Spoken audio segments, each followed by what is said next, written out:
నాసికాపురం రాజ్యంలో ప్రజల ముక్కులు ఎవరు కోశారు? అందమైన ముక్కు ఉన్న విజయుడికి ఎలాంటి సమస్యలు ఎదురయ్యాయి? విజయుడు ముక్కు ఉందా ఊడిందా? వినండి, చందమామ కథ చట్టి ముక్కు యువరాణి. అనగనగా అవంతి రాజ్యంలో విజయుడు అనే యువకుడు ఉండేవాడు. అతను గురుకులంలో ఉన్నత విద్యాభ్యాసం పూర్తి చేసుకున్నాడు. ఆ తర్వాత లోకజ్ఞానం సంపాదించుకోవడం కోసం దేశాటన చేయాలని నిర్ణయించుకున్నాడు. ఒక మంచి రోజు చూసుకొని తన పంచకళ్యాణి గుర్రాన్ని అధిరోహించి దేశాటనకు బయలుదేరాడు. అలా విజయుడు అనేక దేశాల్లో పర్యటించాడు. వివిధ దేశాల సంస్కృతి, సంప్రదాయాలు, ఆచార వ్యవహారాల గురించి తెలుసుకుంటూ తన దేశాటనను కొనసాగిస్తున్నాడు. అలా పర్యటిస్తూ విజయుడు నాసికాపురం రాజ్యానికి చేరుకున్నాడు. ఈ రాజ్యంలోనే విజయుడికి ఊహించని పరిణామాలు ఎదురయ్యాయి. ఇంతకీ ఏమిటా పరిణామాలు? నాసికాపురం రాజ్యం వీధుల్లో గుర్రాన్ని నడిపిస్తూ రాజ్యంలోని భవంతులు, విశేషాలను చూస్తున్నాడు విజయుడు. నాసికాపురం రాజ్యం చాలా అందంగా ఉంది. అందమైన భవంతులున్నాయి. ఎక్కడ చూసినా చక్కని తోటలతో, పచ్చని చెట్లతో చాలా బాగుంది ఆ రాజ్యం. అవన్నీ చూసుకుంటూ వెళ్తున్న విజయుడు ఆ దేశ ప్రజల ముఖాలను చూసి ఆశ్చర్యపోయాడు. ఎందుకంటే ఆ దేశ ప్రజల్లో చాలా మందికి ముక్కులు లేవు. అక్కడక్కడ చట్టి ముక్కులు, పొట్టి ముక్కులు, పిడత ముక్కులతో కొంతమంది కనిపిస్తున్నారు. కానీ చాలా మంది మాత్రం ముక్కులు లేకుండానే ఉన్నారు. వారి ముక్కులను ఎవరో కత్తితో కోసేసినట్టుగా తెలుస్తోంది. ఆడామగ, పిల్ల పాప, ముసలే ముతక, ఇలా తేడా లేకుండా అందరి ముక్కులు కోసేసున్నాయి. ఇదేం వింతరా భగవంతుడా అనుకున్నాడు విజయుడు. తన గుర్రాన్ని ముందుకు నడిపిస్తూ పేదరాశి పెద్దమ్మ పూటకోళ్ళ ఇంటికి వెళ్ళాడు. అక్కడ పేదరాశి పెద్దమ్మ విజయుడిని సాదరంగా ఆహ్వానించింది. విచిత్రం ఏమిటంటే పేదరాశి పెద్దమ్మ ముక్కు కూడా కోసేసింది. పేదరాశి పెద్దమ్మ విజయుడికి కమ్మటి భోజనాన్ని పెట్టింది. భోజనం చేయడం పూర్తయిన తర్వాత విజయుడు విశ్రాంతిగా కూర్చుంటూ, పేదరాశి పెద్దమ్మ, మీ నాసికాపురం రాజ్యంలో చాలా మంది ముక్కులు కోసేసి ఉన్నాయేంటి? చివరికి నీ ముక్కు కూడా కోసేసి ఉందేంటి అని అడిగాడు. ఆ ప్రశ్న విని పేదరాశి పెద్దమ్మ దీర్ఘంగా నిట్టూర్చింది. అదొక పెద్ద కథ నాయన. మా దేశ యువరాణి పేరు ముక్కాంబిక. ఆమెది చట్టి ముక్కు. అందుకే ఆమెను అందరూ చట్టి ముక్కు యువరాణి అని పిలుస్తూ ఉంటారు. తన ముక్కు బాగోలేదనే బాధ ఆమెకి బాగా ఉంది. దేశానికి యువరాణి అయిన తన ముక్కు బాగలేనప్పుడు దేశంలో ఎవరి ముక్కు బాగా ఉండడానికి వీల్లేదని యువరాణి తీర్మానించింది. దాంతో దేశంలో ఎవరికైనా అందమైన ముక్కులుంటే ఆ ముక్కులన్నీ కోయించేసింది.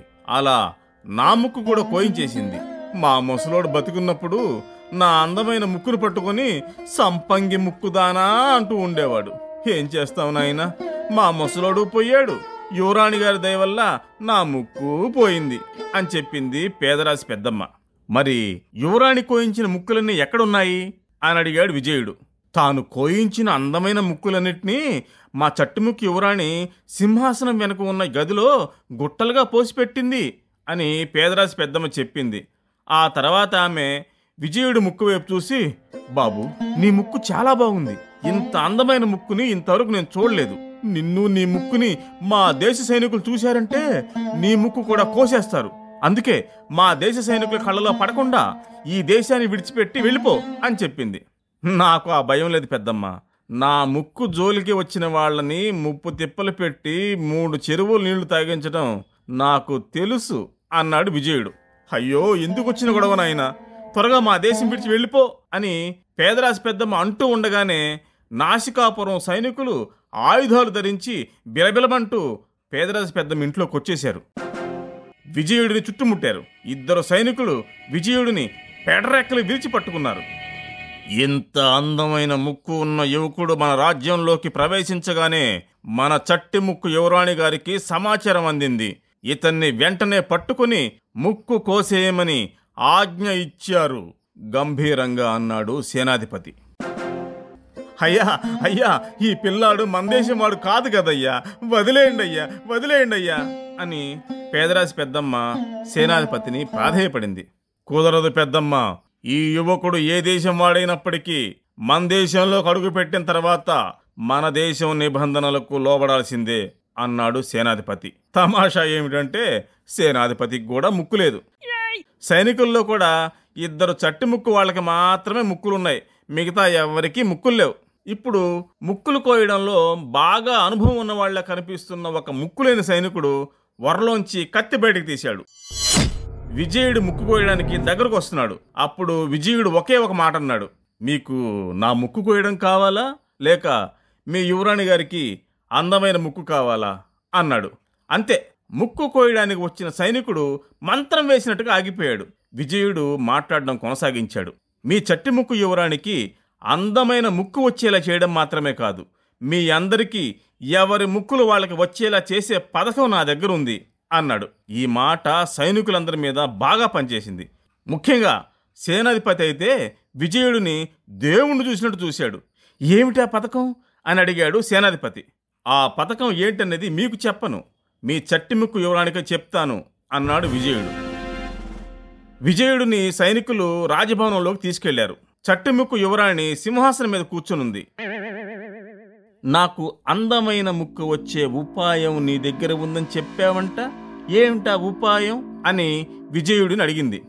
ఆ రహస్యం మీ చెవిలో చెప్తాను అన్నాడు విజయుడు. సరే, దగ్గరికి వచ్చి చెప్పు అంది చట్టిముక్కు యువరాణి. విజయుడు ఆమె చెవి దగ్గరికి వెళ్ళాడు.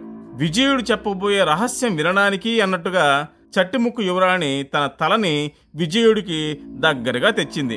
అప్పుడు విజయుడు తన దగ్గరున్న పిడిబాకు బయటికి తీశాడు. దానితో చట్టిముక్కు యువరాణి చట్టిముక్కుని చటుక్కును కోసేశాడు. వెంటనే ఆ ముక్కును తీసుకెళ్లి సింహాసనం వెనక గదిలో ఉన్న ముక్కల గుట్టల్లో పడేశాడు. ముక్కులన్నిటినీ ముంత మసాలా కలిపినట్టుగా కలిపేశాడు. చట్టిముక్కు యువరాణి ఒక్కసారిగా కెవ్వుమంది. ముక్కు, నా చట్టి ముక్కు, నా ముక్కు నాకు కావాలి అని అరిసింది. ముక్కుల గుట్టల్లో వెతుక్కొని తీసుకో అన్నాడు విజయుడు. ఇన్ని లక్షల ముక్కుల్లో నా ముక్కు వెతుక్కోవడం నా వల్ల కాదు, ఇప్పుడు ఎలా అని అమాయకంగా అడిగింది చట్టిముక్కు యువరాణి. నేను చెప్పినట్టు చెయ్యి, నువ్వు కోసిన ముక్కులన్నీ తిరిగి ఇచ్చేస్తున్నానని రాజ్యంలో ఉన్న ప్రజలందరూ వచ్చి ఎవరి ముక్కులు వాళ్ళు తీసుకెళ్ళొచ్చని ప్రకటించు. అందరూ ఎవరి ముక్కులు వాళ్ళు తీసుకెళ్తే చివరికి నీ ముక్కు మిగులుతుంది అని విజయుడు సలహా ఇచ్చాడు. విజయుడు సలహా చట్టిముక్కు యువరానికి నచ్చింది. వెంటనే చాటింపు వేయించింది. అంతే, నాసికాపురం ప్రజలందరూ ఆనందోత్సాహాలతో రాజభవనానికి వచ్చారు. ఎవరి ముక్కుని వాళ్ళు వెతుక్కుని తీసుకున్నారు. తమ ముక్కులను తిరిగి అతికించుకుంటూ అక్కడి నుంచి సంతోషంగా వెళ్ళిపోయారు.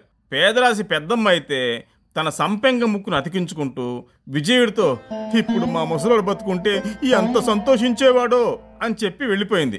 నాసికాపురం ప్రజలు ఎవరి ముక్కు వాళ్ళు తీసుకుని వెళ్ళిపోయాక చివరికి చట్టిముక్కు యువరాణి గారి చట్టిముక్కు మిగిలింది.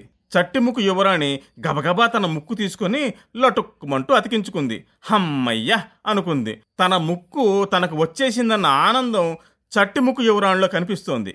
అప్పుడు విజయుడు అలా అన్నాడు, చూశారా చట్టిముక్కు యువరాణి, మీ ముక్కు 1 గంట సేపు కనిపించకపోతేనే మీరింతలా బాధపడిపోయారు.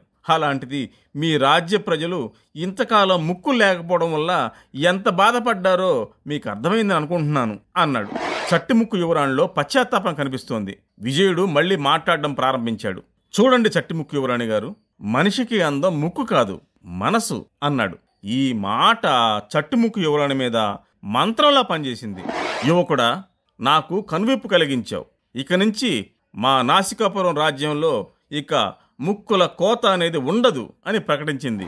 ఆ మాట విని రాజసభలో ఉన్న వాళ్ళందరూ ఆనందోత్సాహాలతో చప్పట్లు జరిచారు.